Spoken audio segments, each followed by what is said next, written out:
premium bonds a smart place to keep your money, or are they quietly costing you more than you realize? Although they're often seen as a safe and a smart way to save your money tax-free, there's a hidden downside that most people overlook. In this video, I'm going to break down exactly why I don't buy premium bonds. It's Roadman Investor.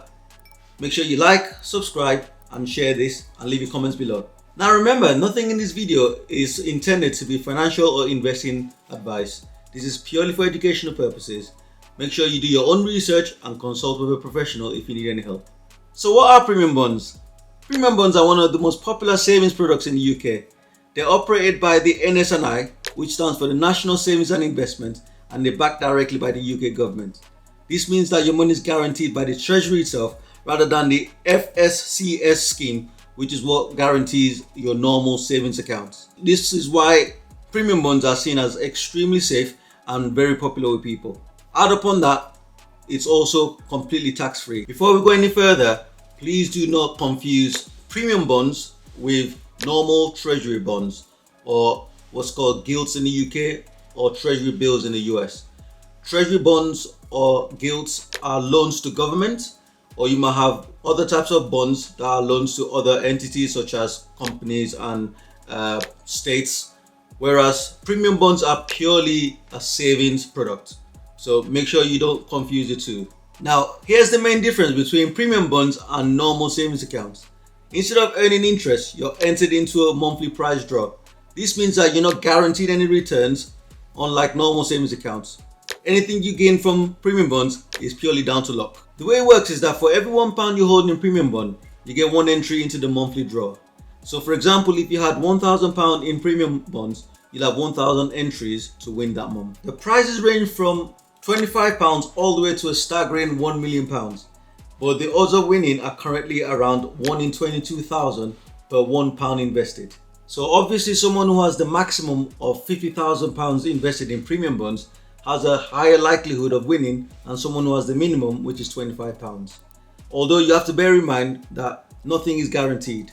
Everything is down to whoever's picked on a random draw, which is purely based on luck. To be completely honest, winning £1 million would be life-changing for most people, but the chances of winning are very slim. And this is where something called opportunity cost comes into it. Opportunity cost is simply this. Once you pick one option, you're giving up the potential benefits of the option that you did not pick.